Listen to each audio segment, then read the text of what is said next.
Welcome to the Michsurd Academy. So my name is Akabogi Fine Michael. So in today's tutorial video, we are going to be looking at some importance of dimension in physics. Now, in case you are new to the channel, I'd like you to click on the subscription button there. It's totally free.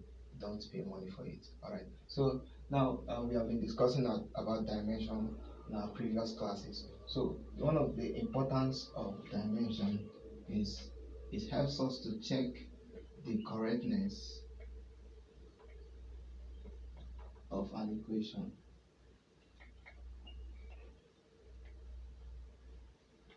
So with dimension, we can check the correctness of an equation. So let's look at this example. We have that v is equal to u plus at. So this is one of the famous equation of motion that you know. Let's check if it's correct. So we have to first of all define these different parameters that we have here. Okay, so where v is the final velocity, u is the initial velocity, a is the acceleration, and t is the what is the time. All right, so we are going to write them in form of their dimension. Are you with me? All right, so this will be l t minus 1 for the velocity. For this other velocity is lt minus 1 plus, then acceleration is lt minus 2. Then we have for time to be what? Just what? T. Alright, so that this will be lt minus 1 is equal to lt minus 1 plus, we have t. Okay, so we use indices. I know this power here is 1, so that we are going to have it to be t. We add up the powers so that this will be minus what? 1. Alright, now how do we know if this equation is correct? Now we are going to use two tests to check if this equation is correct. One is, can we add up these dimensions here? Okay, so once you can add up this dimension, it's one of the signs to show it might be correct. And also, when we add it up, the dimension that we have here, is it the same as that on the left hand side? So once they are the same, irrespective of the numbers that are by the side, we are not interested in the numbers. So let's see. So that this will be, we can add up these two, right? Because they are dimensionally the same, so we can add them up. So that this will be 2 lt minus 1. Then here will be lt minus what? 1. So the point is that we are not interested in these two here. Okay, so what we're interested is the dimension. So the dimension here is lt minus 1, and dimension here is lt minus 1. So that shows that this equation is what is correct. So you can say it is dimensionally what correct. All right, so another example we are going to take.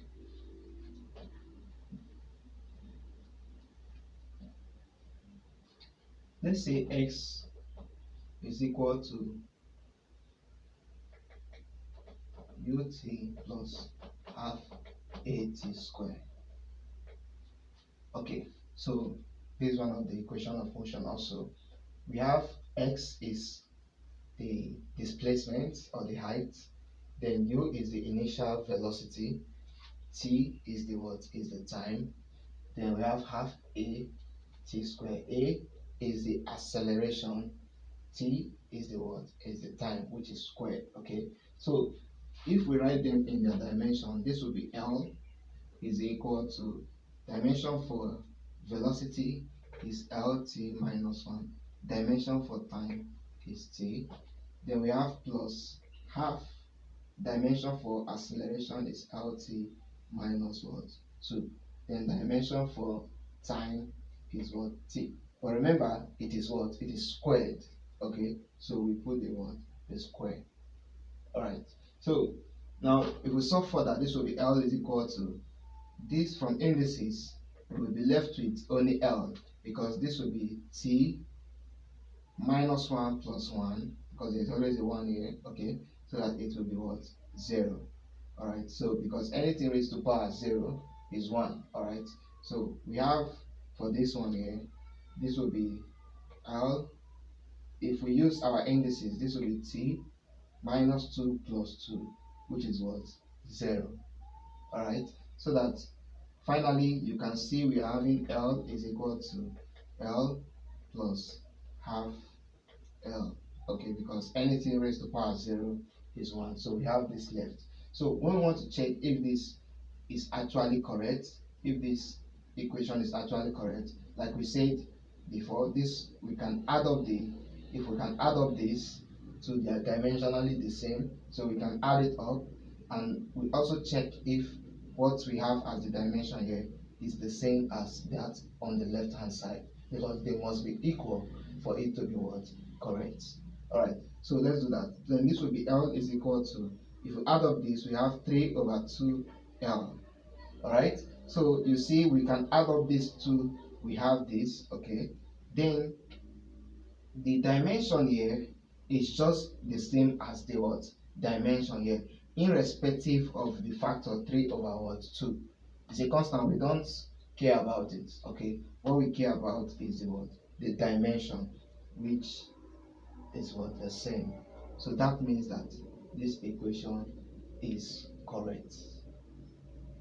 Alright, so let's take more one example on this.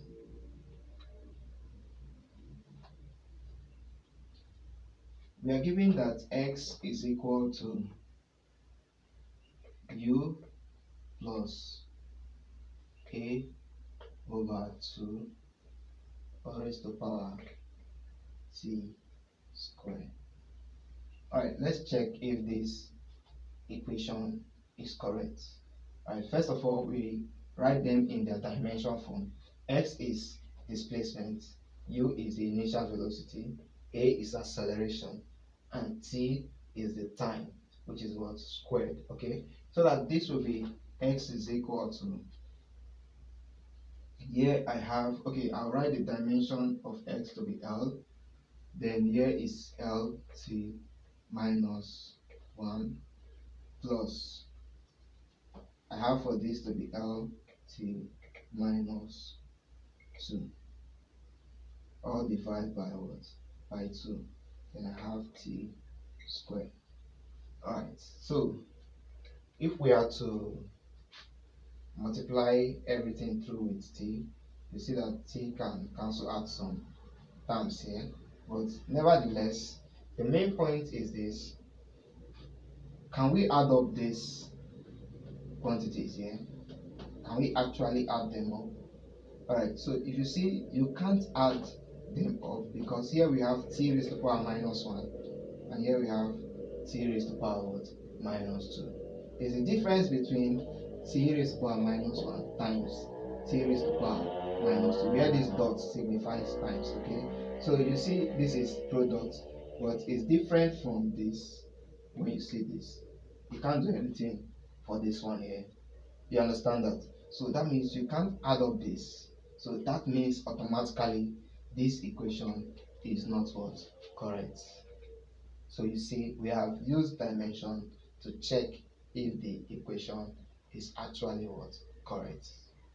Alright, so then this is the last example we are going to take on this one, checking the correctness of an equation. So we'll go to number 2 of the importance of dimension.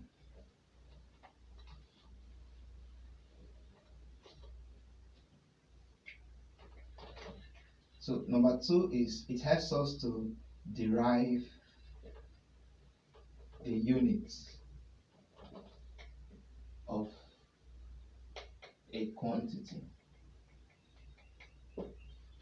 So with dimension, we can derive the units of different what? Physical quantities. Okay, so let's take example. We want to derive the unit for velocity. We know that the velocity has dimension as LT minus 1.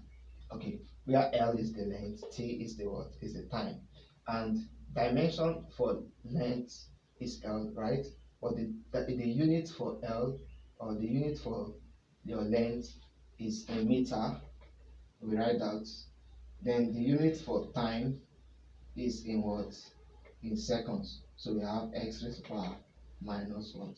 1. So that gives us the unit for velocity. If I'm asked to find the unit for acceleration, okay, this will be, we have it to be LT minus 2 as the dimension, so that this will be equal to, dimension for length is in meter, that of time is in seconds, so this is meter per second square. Okay, then we have for density, another example we can look at is density. Density is given as the mass per length raised to the power minus 3, so that this will be equal to, mass has a unit of kilogram, then length has its unit to be a meter, then we have per second what? Cube. So this gives us the unit for density. So we have so many other importance of dimension, okay, which we can use dimension to derive the equation or the formula for a particular what system. So, but we are going to stop here for today's tutorial video. So if you have not yet subscribed, I would really love you to click on the subscription button so that you get updated with our series of classes in physics and maths. Thank you very much.